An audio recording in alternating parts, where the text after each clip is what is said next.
Simple cuisine বাংলায় সবাইকে স্বাগত। আমি আলেয়া নিয়ে চলে এসেছি আজকে আবারও একটা কুকিং ব্লগ। তো আজকে প্রথমেই সকাল সকাল আমি সবজিগুলোকে কেটে নিচ্ছি। তো কেটে নিচ্ছি ঝিঙে। ফার্স্টে ঝিঙের খোসাটা ছাড়িয়ে তারপরে ধুয়ে নিচ্ছি, খুব ভালো করে ধুয়ে তারপরে ঝিঙেটাকে যে কেটে নেব, কাটার পরে কিন্তু আর ধোবো না। আর এদিকে আলুগুলোকেও বড় বড় করে কেটে নিয়েছি, আলুগুলোকে ধুয়ে জল ঝরতে দিলাম। রান্না করব ঝিঙে আলু দিয়ে মাছের ঝোল, একদম পাতলা করে। আর আজকে রান্নাটা প্রেসার কুকারেই করব। মাছগুলো আগের দিন ভেজে রেখেছিলাম এরকম লাল লাল করে, গতকালই ভেজে রেখেছি। টাটকা মাছটা নেওয়ার পর ডিপ ফ্রিজে জায়গা ছিল না, ওই জন্য ডিপ ফ্রিজে রাখিনি, এমনি ভেজে রেখে দিয়েছি। তো এই মাছগুলোকেই এখন রান্না করব। মাছটা আজকে প্রেসার কুকারে করব, ওই জন্য প্রেসার কুকারটা গরম হতে বসিয়ে দিলাম। তেল দিয়ে দিচ্ছি, এখানে 2 পলা তেল দেবো। আর এই মাত্র 2 পলা তেলেই পুরো রান্নাটা আমার কমপ্লিট হয়ে যাবে। 2 পলা তেল দিয়ে দিলাম। তেলের মধ্যে প্রথমে এই যে 2টো কাঁচা লঙ্কা চিড়ে রেখেছি, এই কাঁচা লঙ্কা দুটো দিয়ে দিচ্ছি। এই কাঁচা লঙ্কার ফ্লেভারটা তেলে প্রথমে দিলে খুব ভালো লাগে। সবার রান্নার স্টাইল সেম নয়, তো আমি যেভাবে রান্না করি সেটাই আর কি আমি দেখাচ্ছি। তেলে লঙ্কাটা দেওয়ার পর এখন দিয়ে দিচ্ছি আলুগুলো। আলুগুলো দেখো একটু বড় বড় মোটা মোটা করে কেটেছি, কারণ আজকে প্রেসার কুকারে রান্না হচ্ছে। দিয়ে দিলাম। পরে এই পুরো রান্নাটায় যতটা লবণ লাগবে সেই লবণটা এখনই দিয়ে দিচ্ছি। এখানে আমি এই 1 চামচ মানে হাফ চা চামচ লবণ দিচ্ছি। আর দিয়ে দিচ্ছি হলুদ গুঁড়ো। হলুদ গুঁড়ো এখানে দিচ্ছি এই হাফ চা চামচ দিয়ে দিলাম। এবারে লবণ আর হলুদ দিয়ে আলুটা খুব ভালো করে কষিয়ে নেব। আলুর একদম কাঁচা গন্ধটা চলে গেলে বাদ বাকি উপকরণ অ্যাড করব। চলো কষিয়ে নিই। ফ্লেমটা করে দিলাম একটু জোরে, না হলে রান্নাটা হতে একটু টাইম লেগে যাবে বেশি। টমেটো থাকলে এই পর্যায়ে তোমরা টমেটোটা অবশ্যই অ্যাড করবে। তো আজকে ঘরে টমেটো নেই, ওই জন্য টমেটোটা আমি আজকে আর দিতে পারছি না। দেখো আলুগুলো ভাজা ভাজা হয়েছে আর মশলাটাও একটু ধরে যাচ্ছে। এই সময় দিয়ে দেব এই কুচিয়ে রাখা পেঁয়াজটা। এখানে ওই একটা মাঝারি সাইজের পেঁয়াজ কুচিয়ে রেখেছি, এই পেঁয়াজটা দিয়ে দেব। পেঁয়াজটা প্রথমেই দিলাম না, এইভাবে প্রেসার কুকারে রান্না করলে পেঁয়াজটা আলুটা একটু ভেজে তারপরে দিলে খেতে ভালো লাগে। এইভাবে তোমরা একবার করে দেখবে, আশা করছি তোমাদেরও ভালো লাগবে। পেঁয়াজটা দেওয়ার পরেও একটু ভালো করে কষিয়ে নেব। ঝিঙেটা কিন্তু এই সময় অ্যাড করব না, কারণ ঝিঙে দেওয়ার সাথে সাথেই জল বেরোতে শুরু করবে, কষানো যাবে না সেইভাবে। আর বেশিক্ষণ ধরে ঝিঙে রান্নাও করা যাবে না, কারণ এমনিতেই তাড়াতাড়ি সিদ্ধ হয়ে যায়, গলে যায়। মানে ঝিঙেটা একদম শেষের দিকে দেব। আলু পেঁয়াজ এগুলো ভালো করে রান্না করে নিয়ে তারপরে। আর কিছু মশলা এখনো দেওয়া বাকি আছে, ওগুলো একটু পরে দেব। পেঁয়াজটা দিয়ে মিনিট 3 মতো নাড়াচাড়া করেছি, আর বেশ একটু ভাজা ভাজাও হয়েছে। এই সময় দিয়ে দিচ্ছি কেটে রাখা ঝিঙেটা। ঝিঙেগুলো একই রকম সাইজ করে কেটে নিতে চেষ্টা করবে। আমার আজকে একটু ছোট বড় হয়েছে, তো একই রকম সাইজ করে কেটে নেবে। ঝিঙেটাকে দিয়েও নাড়াচাড়া করে নিচ্ছি। ঝিঙে দেওয়ার পর 1 থেকে 1.5 মিনিট একটু রান্না করে নিয়েছি নাড়াচাড়া করে। এইবারে দিয়ে দেবো জিরে ধনের গুঁড়ো। এই হাফ চা চামচ জিরের গুঁড়ো দিচ্ছি, আর ধনের গুঁড়োটাও ওই একই পরিমাণই দিচ্ছি। দিয়ে দিলাম, দিয়ে সবকিছু ভালো করে নেড়েচেড়ে মিশিয়ে নিচ্ছি। এবারে দিয়ে দিচ্ছি জল।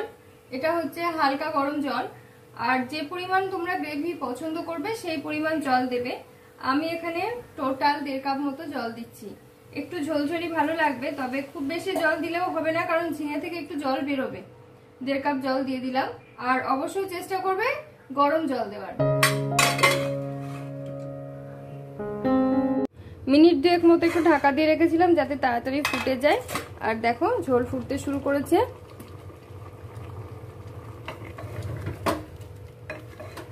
এই সময় ঝাল লবণ সবকিছু টেস্ট করে দেখে নেবে ঠিক আছে কিনা। যদি লাগে কিছু তাহলে অবশ্যই এই সময় অ্যাড করে দেবে। আমার স্বাদ অনুযায়ী আরো একটু লবণ লাগবে, তাই আরো কিছুটা লবণ আমি অ্যাড করে দিচ্ছি, এই 1/4 চা চামচ মতো। তোমরা যারা রান্নাতে চিনি দাও তারা অবশ্যই চিনিটাও অল্প করে দিয়ে নেবে। তবে আমি চিনি সবসময় চেষ্টা করি অ্যাভয়েড করতে, তবে যেগুলোতে না দিলে একদমই খাওয়া যায় না সেগুলোতেই চিনি দিই। ব্যাস, বেশ ভালো করে ফুটে উঠেছে। এবারে মাছগুলো অ্যাড করে দেবো। কম সময়ের মধ্যে যারা হেলদি খাবার বানিয়ে নিতে চাও, খাবারের পুষ্টিগুণ বজায় রেখে, তাদের জন্য আজকের রেসিপিটা একেবারে অ্যাপ্রোপ্রিয়েট। কিন্তু যারা রসিয়ে কষিয়ে অনেকক্ষণ ধরে কড়াইতে রান্না করতে পছন্দ করো, তাদের জন্য আশা করছি রেসিপিটা খুব একটা ভালো লাগবে না। তবে খাবারের পুষ্টিগুণ বজায় রেখে রান্না করতে চাইলে আমার এই পদ্ধতিতে রান্না করে দেখো, খেতে মন্দ লাগবে না। আর তোমাদের মধ্যে যারা ওজন কমাতে চাও বা ওয়েট লস জার্নির মধ্যে রয়েছো, তারা অবশ্যই আমার চ্যানেলটা একটু ভিজিট করে দেখো। বেশ কিছু রেসিপি আমি ওয়েট লস রিলেটেড শেয়ার করেছি, যেগুলো যারা ওয়েট লস করতে চাইছো তাদের ব্রেকফাস্ট, ডিনার কিংবা মেন মিলের ক্ষেত্রেও অনেক কাজে লাগবে। আশা করছি আমার চ্যানেলটা সাবস্ক্রাইব করে আমার সঙ্গে থেকো। নিত্য নতুন আরও বেশ কিছু রেসিপি পরের দিনে শেয়ার করার ইচ্ছে রয়েছে। ঢাকা বন্ধ করে 1 মিনিট মতো ফুটিয়ে নিয়েছি, আর মাছগুলো একটা সাইড ভালো করে ফুটে গেছে। উল্টে নিচ্ছি। ব্যাস, উল্টে নিলাম। এই সময় আরো একটা কাঁচা লঙ্কা ভেঙে দিয়ে দিচ্ছি, ফ্লেভারটা তাতে করে খুব ভালো আসে। এবারে প্রেসার কুকারের ঢাকনাটা বন্ধ করে দিচ্ছি,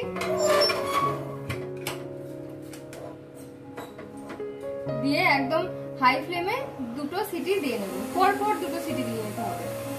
মাছের ঝোলটা এদিকে হতে থাক, ভাতের গ্যাসটাও আমি জেলে দিলাম, ভাতটা বসানো ছিল। আর এদিকে আমি একটা বেগুন ভেজে নেব। এই বেগুনটা এরকম লম্বা লম্বা করে কেটে নিয়েছি। প্রথমে এর মধ্যে দিয়ে দিচ্ছি লবণ স্বাদ অনুযায়ী, আর তারপরে যা যা দেয় আর কি, নর্মাল মশলা তোমরা সবাই জানো।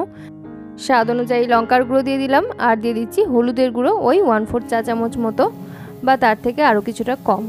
এবারে খুব ভালো করে মশলাটা বেগুনের গায়ে লাগিয়ে নিতে হবে। বেগুন ভাজাতে আমি এর থেকে বেশি কিছু আর দিই না, তবে তোমরা চাইলে তোমাদের ইচ্ছে মতো মশলাটা দিয়ে অ্যাড করতে পারো। এদিকে যে মাছ রান্নাটা হচ্ছিল ওটা সিটি হয়ে গেছে, প্রেসার কুকারটা নামিয়ে দিলাম। এবারে বেগুনটা ভেজে নেবো, তার জন্য তাওয়া বসিয়ে দিচ্ছি। বেগুন ভাজতে অনেকে মনে করো যে প্রচুর তেল লাগে, তবে আমি আজকে একদমই কম তেলে বেগুন ভেজে দেখিয়ে দিচ্ছি। তো এখানে আমি 4 পিস বেগুন ভাজবো, তার জন্য নিচ্ছি 4 কোলা তেল।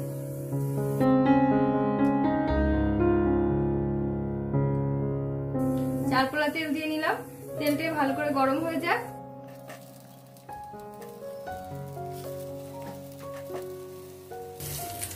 এই 4 পিস বেগুন তেলের মধ্যে দিয়ে দিলাম, আর দেওয়ার সাথে সাথে এখন ফ্লেমটা রেখেছি কম, একদম লো আছে।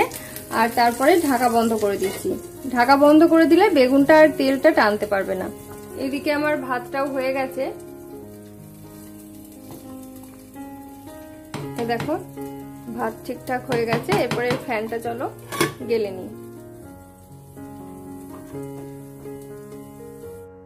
ভাতের ফ্যানটা ঝরতে থাক, আর এদিকে আমরা একটা ব্রেকফাস্টের প্রিপারেশন করছি, যেটা আমরা হাজব্যান্ডকে লাঞ্চ বক্সেও দেবো। তো তার জন্য লাগছে চালের গুঁড়ো, একদম ফ্রেশ চালের গুঁড়ো। এটা মা কালকে আতপ চাল ভিজিয়ে রেখেছিল, 4 ঘন্টা আতপ চালটা ভিজিয়ে রাখার পর জল ছেঁকেছে। জল ছেঁকে 1 ঘন্টা মতো জল ঝরতে দিয়েছিল, এবং তারপরে চালটা একটু শুকিয়ে নিয়ে ব্লেন্ড করে নিয়েছে। মানে চালটা ভালো করেই শুকিয়ে নিতে হবে, যেন একদম শুকনো হয়ে না যায়, আবার যেন চালের গায়ে জলও না থাকে। ঠিক ওইরকম করে শুকিয়ে নিতে হবে। যদি তোমাদের কাছে এমনি নর্মাল রেডিমেড চালের গুঁড়ো থাকে তো কোনো কথাই নেই, কিন্তু আমরা এইভাবে ফ্রেশ চালের গুঁড়ো তৈরি করে সেইটা দিয়ে কিন্তু মাঝে মধ্যেই এরকম পিঠে বানিয়ে থাকি। আজকে যেটা বানানো হবে সেটা হচ্ছে নির্ধোসা, তবে শুধুমাত্র উপকরণ থাকছে লবণ আর চালের গুঁড়ো আর জল, এর বাইরে আর কিছুই অ্যাড করব না।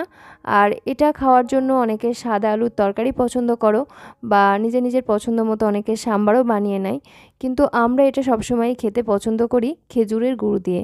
তো সেই জন্য শীতকালে খেজুরের গুড়টা একটু বেশি করে নিয়ে আমরা ফ্রিজে স্টোর করে রাখি। ওটা প্রায় 11 মাস ফ্রিজে একদম ঠিকঠাকই থাকে। তো ওই খেজুরের গুড় দিয়েই আমরা আজকের এই পিঠাটা পরিবেশন করব, এবং হাজব্যান্ডকেও লাঞ্চ বক্সে দিয়ে দেব।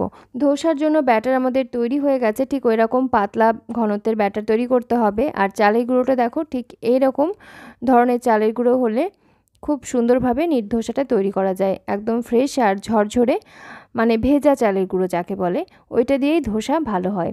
তো ব্যাটার একদম রেডি, এটা এক সাইডে থাক। আর আমরা এখন প্যান বসিয়ে নিচ্ছি। বেগুনগুলো যে ভাজতে দিয়েছিলাম সেটা একটা সাইড হয়ে গেছে, এখন তুলে নিচ্ছি, মানে উল্টে নিচ্ছি। দেখো বেগুন কিন্তু এক সাইড থেকে হয়ে গেছে ভাজা, আর এই দিকটা উল্টে দিলাম। তেল কড়াইয়ে কিন্তু এখনো রয়ে গেছে, ওই 4 ফোঁটা তেল। এখনও কড়াইয়ে তেল রয়ে গেছে, ওটা দিয়ে বাকি এই সাইডটাও ভাজা হয়ে যাবে। তো বেগুনগুলো উল্টে দেওয়ার পরে আমি আবার ঢাকা বন্ধ করে দেবো। ঢাকনাটা বন্ধ করে দিলাম। আর এই সাইডে এই পিঠেগুলো ভেজে নেব, তার জন্য এটাকে একটু চেঞ্জ করে দিলাম। ওই যে বেগুনটা ভাজছি ওর বোটার অংশটা আমি রেখে দিয়েছি, এটা দিয়েই কিন্তু পিঠা বানানোর জন্য কড়াইতে অয়েল ব্রাশ করব। কড়াইতে দিয়ে দিলাম 1 পলা তেল, আর তেলটা এরকম করে স্প্রেড করে দিচ্ছি। তেলটা ভালো করে স্প্রেড করে দিলাম। এবারে এই যে ব্যাটারটা গুলে রেখেছি, দেওয়ার আগে কিন্তু আবার ভালো করে গুলে নিতে হবে, না হলে এই চালের গুলো না নিচে একদম জমে যায়। বেগুন ভাজাটাও এদিকে আমাদের হয়ে গেছে। দেখো একটা সাইড তো আগেই হয়েছিল আর এই সাইডটাও হয়ে গেছে, এখন আমি তুলে নিচ্ছি। বেগুন ভাজাটা তোলা হয়ে গেলে এই দিকের ওভেনটাতেও আমি আরও একটা প্যান বসিয়ে দেবো, তাতে করে নির্ধোসাগুলো একসাথে দুটো করে রেডি হবে একই টাইমে, আর খুব তাড়াতাড়ি হয়েও যাবে। 4 পলা তেলে 4টে বেগুন, মানে 1 পলা তেলেই কিন্তু 1 পিস বেগুন খুব সুন্দর করে ভাজা হয়ে গেছে। তোমাদেরকে কিন্তু পরীক্ষিতভাবে দেখিয়ে দিলাম।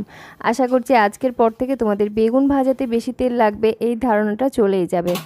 এরপর আমি দুটো প্যান বসিয়ে নিয়েছি আর দুটোতেই অয়েল ব্রাশ করে নিচ্ছি একই সাথে। আর যেমনটা বললাম, ব্যাটার প্রত্যেকবার অ্যাড করার আগে খুব ভালো করে ঘুলিয়ে নিতে হবে। আর তারপরে কড়াইতে আমি এভাবে করে অ্যাড করছি, প্যানটাকে নাড়িয়ে নাড়িয়ে যাতে চারিদিকে সমানভাবে স্প্রেড হয়ে যায়। আর একই রকমভাবে অন্য পাশে প্যানটাতেও আমি দিয়ে নিচ্ছি। প্যানগুলো ফার্স্টে খুব ভালো করে গরম করে নিতে হবে এই পিঠাগুলো বানানোর সময়, তাতে করে খুব সুন্দরভাবে পিঠাগুলো প্যানের গা ছেড়ে উঠতে শুরু করে। আর যদি প্যানটা ভালো করে গরম না হয় আর সেই অবস্থায় ব্যাটার অ্যাড করে দাও, তাহলে দেখবে পিঠা কিন্তু প্যানের গায়ে চিপকে আটকে লেগে যাবে আর ভালো করে উঠতে চাইবে না। এই পদ্ধতিতে যদি তোমরা নির্ধোসা বানাও তাহলে দেখবে যে কোনো প্যানেতেই, ননস্টিক ছাড়াও আর কি, লোহার বা অ্যালুমিনিয়ামের যে কোনো তাওয়াতে খুব সুন্দরভাবে পিঠাগুলো ভেজে নিতে পারবে। এই ছোট প্যানটা যেহেতু সাইজে ছোট, তাই এটাতে তাড়াতাড়ি রেডি হলো। একটা তৈরি হয়ে গেছে, এটাকে আমি তুলে নিলাম।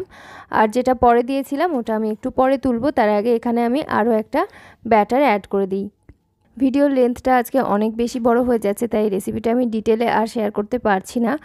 জাস্ট আজকে এইভাবেই শেয়ার করলাম। তোমরা যদি আরও ডিটেলে চাও, আমি কিন্তু এর পরের ভিডিওতে তোমাদের সঙ্গে নির্ধোসা তৈরির ডিটেলস রেসিপিটা কিন্তু A to Z শেয়ার করব উইথ টিপস। আর এরপরে আমি টিফিনটা রেডি করে দিচ্ছি হাজব্যান্ডের জন্য। দিয়ে দিলাম কয়েকটা নির্ধোসা, আর তারপরে অবশ্যই যেমনটি বলছিলাম খেজুরের গুড় দিয়ে সার্ভ করছি। আজকের ভিডিওতে আমার যারা পুরনো দর্শক আছো তাদের নিশ্চয়ই মনে পড়ছে, শীতকালে আমি প্রায় দিনই কিন্তু এরকমই লাঞ্চ বক্স গুছিয়ে দিতাম। কোনো দিন এরকম নির্ধোসা, কোনো দিন চিতই পিঠে বা সরু চাকলি দিয়ে। আর তোমরা প্রায়ই কমেন্ট করতে যে দেখে তোমাদেরও খেতে ইচ্ছে করছে। রেসিপি তো আমি ডিটেলে শেয়ার করেইছি আগেও, আর আজকেও বেশ কিছুভাবেই শেয়ার করলাম। তোমাদের যদি আরও রেসিপি ডিটেলে লাগে আমাকে কমেন্ট করো, আমি শেয়ার করব। নিজেরাই বানিয়ে নিও, তারপরে দেখবে খেতে কিন্তু ভীষণই ভালো লাগে। লাঞ্চ বক্স তো প্যাক করে দিয়েছি, এরপরে আমি লাঞ্চ থালিটা গুছিয়ে দিচ্ছি হাজব্যান্ডের জন্য। আজকে যেহেতু ভাতটা ভীষণই গরম আছে, তাই আর বাটি চাপা দিয়ে নিলাম না, এভাবে ছড়িয়ে দিলাম। আর তারপরে প্রথম পাতে দিচ্ছি বেগুন ভাজা। বেগুন ভাজাটা দেখলে তো কেমন কম তেলে একদমই সিম্পলভাবে ভেজেছি, তেমন কিছু মশলাপাতি দিইনি। আর তেলটাও যেহেতু কম লেগেছে, তাই তোমরা ইচ্ছে করলে মাঝে মধ্যে কিন্তু এরকম বেগুন ভাজা করে খেতে পারো, সেক্ষেত্রে বেশি তেল খাওয়া হয়ে যাবে, এই ভয়টা আর লাগবে না। আর মাছের যে রান্নাটা করলাম এটা একদমই সিম্পলভাবে করেছি। যারা ব্যাচেলর, বাড়ির বাইরে থাকো, খুব চটজলদি রান্নাটা করতে হয়, তারা কিন্তু চাইলে এরকম প্রেশার কুকারে মাছের ঝোলটা বানিয়ে নিতে পারো। যে কোনো সবজি দিয়ে, চাইলে ঝিঙে কিংবা পটল বা বিনস থাকলেও দিতে পারো লম্বা করে কেটে। চটজলদি যেমন হয়েও যায়, ঠিক তেমনই ভীষণই টেস্টি হয়। আর সাথে সাথে হেলদি তো বটেই, কারণ এর পুরো পুষ্টিগুণটাই কিন্তু বজায় থাকছে। সাথে দিয়ে দিলাম ঘরে পাতা টক দই, আর আম তো রয়েইছে। এই হলো আমাদের আজকের লাঞ্চ থালি। আর মাছের ঝোলটা রান্নার পর তোমাদেরকে আর দেখানো হয়নি, ও তো এই যে দেখিয়ে দিলাম। ঠিক এরকমই পাতলা করে মাছের ঝোলটা বানিয়েছি, যেমনটা তোমরা কড়াইতে বানাও দেখতে কিন্তু সেরকমই হয়েছে। ব্রেকফাস্টের জন্য দুটো করে নির্ধোসা নিয়েছি, সাথে নিয়েছি খেজুরের গুড়। আর কাঁঠাল ছিল বাড়িতে, সেই কাঁঠালগুলো খাওয়া হচ্ছে না, তো ফ্রিজে ভেঙে রাখা হয়েছিল, তো সেই কাঁঠাল এখন নিয়ে নিলাম বাটিতে। বেশ কয়েকটা, খেতে ভীষণই ভালো লাগে, কিন্তু খাওয়ার আর আলাদা করে সময় পাচ্ছি না, তো সেই জন্য আমি ব্রেকফাস্টের সঙ্গে নিয়ে নিলাম। আর এই হলো আমার আজকের লাঞ্চ থালি। রেসিপিগুলো তোমাদের সঙ্গে শেয়ার করলাম। কেমন লেগেছে ভিডিওটা দেখে অবশ্যই জানিও। ভালো লাগলে লাইক, কমেন্ট, শেয়ার এবং সাবস্ক্রাইব করে আমাদের সঙ্গে থেকো। আজকের মতো এখানেই বিদায় নিচ্ছি, ফিরে আসছি আগামী পর্বে নতুন আরও রেসিপি নিয়ে। সকলে খুব ভালো থেকো, সুস্থ থেকো। ধন্যবাদ।